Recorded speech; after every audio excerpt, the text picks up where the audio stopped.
Bon allez, salut les gars. Alors, il paraît que c'est l'épidémie, qu'on est en zone rouge, que c'est l'enfer et qu'on va tous mourir. Alors la dernière fois, je vous ai parlé du masque et a priori ça a bien marché puisque on m'a félicité d'avoir fait cette vidéo. Alors, je vais recommencer là. Alors, je vais recommencer pour vous expliquer. D'abord, pour m'adresser, j'ai vu Olivier Véran, notre ministre. Euh, Alors, à la télé, il a dit que les médecins, ça se tutoyait. Alors, je vais le tutoyer aussi. Et je vais lui dire, écoute-moi, Olivier, quand tu passes à la télé, vu que tu nous imposes de mettre des masques, il faudrait peut-être que tu fasses attention, toi, à montrer bien comment on s'en sert. Parce que ce que je te vois faire, c'est une insulte à tous les gens qui ont appris à mettre des masques et dont normalement, tu devrais faire partie. Alors, je vous montre. Ça, c'est un masque qui s'appelle un masque FFP2. C'est un masque médical. Et voilà comment on le met. On le prend, on se lave les mains avant, ce que j'ai fait, vous l'avez pas vu. On le met, on l'attache délicatement derrière les oreilles et on le touche plus. Ok? On le touche plus. Voilà, si on le touche, on le jette. Toutes les infirmières savent ça. A priori, le ministre ne le sait pas parce que lui, quand il l'enlève, il le tripote avec ses doigts, il le plie, puis après, il le fout, il le donne à quelqu'un, il se touche le nez, la barbe, le micro, la cravate, et puis il le reprend. Ça, c'est impossible. Ok? Ça, c'est le pire de tout. Parce qu'avec ça, on tartine de virus. Il y en a sur le masque, on en tartine partout. Voilà. Alors ça, ne serait-ce que pour une raison didactique, il ne faut plus le faire. Ok? Un masque, ça se prend délicatement, on tire, c'est fait pour.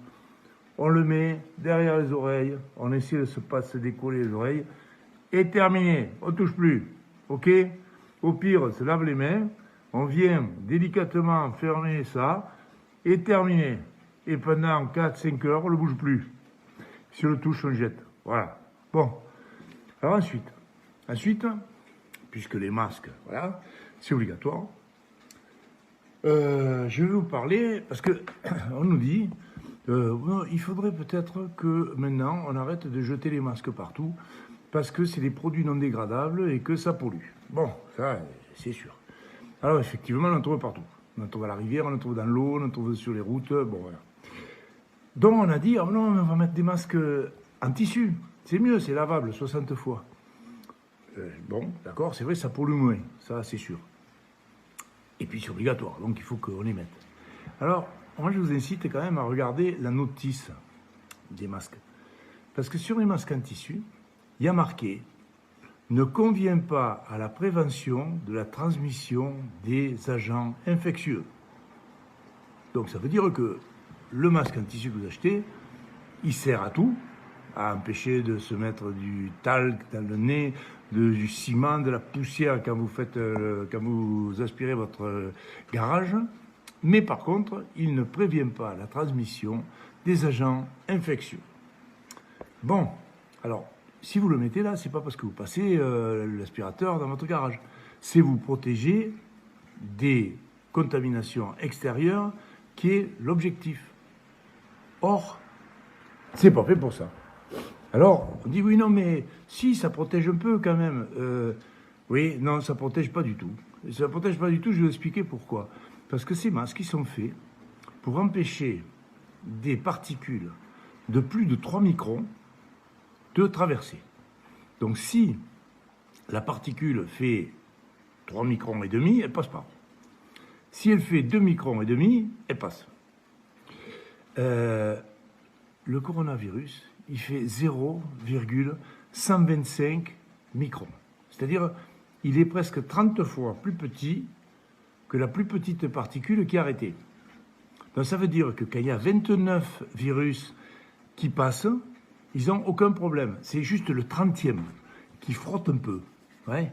Le 31e, alors le 31e, lui, il passe pas du tout. Ça, c'est bien. Alors ce qu'il faut espérer quand même, c'est que ce soit le 31e qui soit dangereux. Parce que si c'est les 29 premiers, eh bien, ils sont passés. Donc, quand vous mettez ces masques, vous avez l'impression d'être protégé. C'est très bien. Mais le problème, c'est que c'est comme quand vous sortez sous la pluie avec une passoire sur la tête. Ça sert à rien. Ça vous encombre. Bon, ça peut être joli, c'est peut-être un effet de mode, mais par contre, ça ne sert à rien, ça ne vous protégera pas de la pluie. Un KW, oui. Un masque FFP2, oui. Un masque en tissu, non. Voilà, c'est simple. Alors, je ne comprends pas pourquoi on impose ça, si ce n'est pour un effet psychologique. On dit déjà, attention, il faut se protéger. Sauf que quand on croit être protégé, on fait moins attention. Donc les gens qui ont le masque, ils se disent, c'est bon, je suis protégé, ils ne se lavent pas les mains. Or, le principal vecteur des virus, c'est pas par la bouche, hein, c'est par les mains. Parce que vous avez touché, vous vous êtes touché la bouche, vous avez toussé, et là, vous n'avez qu'à regarder le président. Il tousse, il touche les verres et tout. Ben voilà, c'est ça qu'il ne faut pas faire.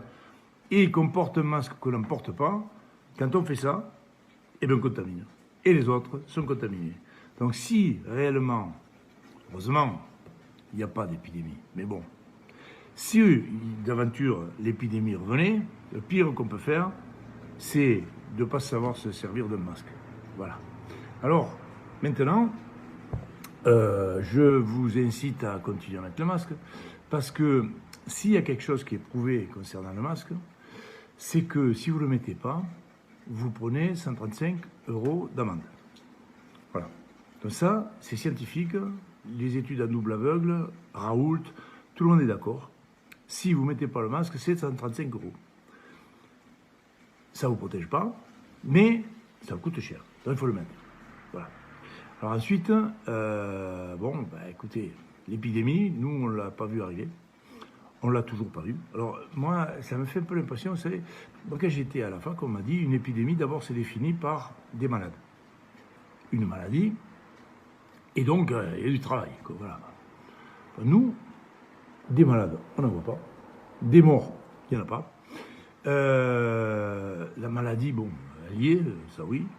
Mais enfin, bon, on en a connu plein, hein, et comme ça fait des années qu'il y a des grippes graves qui arrivent. Et on n'arrête pas l'économie pour autant. Mais bon, voilà. Alors, moi, je me dis, il y a deux options. La première, c'est que, vous savez, quand je vais aux champignons, des fois, je n'en trouve pas. Et puis, il y a des gens qui me disent, ah, putain, mais il y en a plein partout. Et le problème, c'est que je suis nul pour les chercher. Voilà. Je suis nul. Bon, voilà. Je ne trouve pas. Peut-être les malades, c'est pareil. Je suis devenu nul pour les trouver. Et mes confrères aussi. On est devenus nuls. On ne sait pas les trouver. Les journalistes savent, les préfets savent, les politiques savent. On en voit partout, mais nous, on ne les voit pas. On n'est pas bon. On n'est pas bon, hein, qu'est-ce que tu veux. C'est comme ça, hein. Il y a des types brillants, mais nous, non. Alors, moi, je vais acheter l'encyclopédie, parce que j'ai du temps. Parce qu'on ne voit pas les autres non plus, les malades, parce que les mecs ne viennent plus nous voir, parce qu'ils ont peur. Évidemment. Alors, quand ils ont des maladies, si ce n'est pas le Covid, ils restent chez eux. Alors, moi, je vais acheter l'encyclopédie. Comment faire pour trouver des malades du Covid ailleurs qu'à la télévision? Voilà, comme ça, peut-être que j'y arriverai. Je ne suis pas sûr, hein, mais au moins, ça va m'occuper. Hein, voilà, bon. Alors donc, maintenant, j'espère que cette épidémie va s'arrêter. J'espère surtout que les politiques vont arrêter de nous gonfler, parce que maintenant, il y en a marre. Voilà. Je ne sais pas où ils veulent aller. Je ne suis même pas sûr qu'ils savent où ils vont. Mais bon, en tout cas, nous... on en a, mais alors ras-le-bol, parce qu'on voit passer des malades qui s'aggravent de plus en plus parce qu'on ne les soigne pas, qu'on ne parle que de ça, que les gens ne s'occupent plus des symptômes, des dépistages, on ne peut plus faire des tests au laboratoire parce qu'ils sont envahis par les tests de Covid. Je crois d'ailleurs que c'est un cluster, ça. Les mecs qui se contaminent avec leurs masques pourris, les passoires à nouilles sur la tête, ils vont se mettre dans les files d'attente et ils s'auto-contaminent entre eux. Voilà. Donc moi, je pense que plus...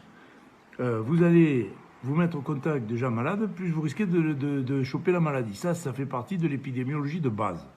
Donc si on dit aux gens, attention, si vous pensez que vous avez été en contact, allez faire la queue devant les laboratoires, et bien le lendemain, il y en a 15 qui sont chargés. Voilà, c'est très bien. Donc, pour l'instant, je pense que c'est géré en dépit du bon sens médical. Mais encore une fois, comme je vous dis, je ne suis pas sûr que ce soit une maladie médicale.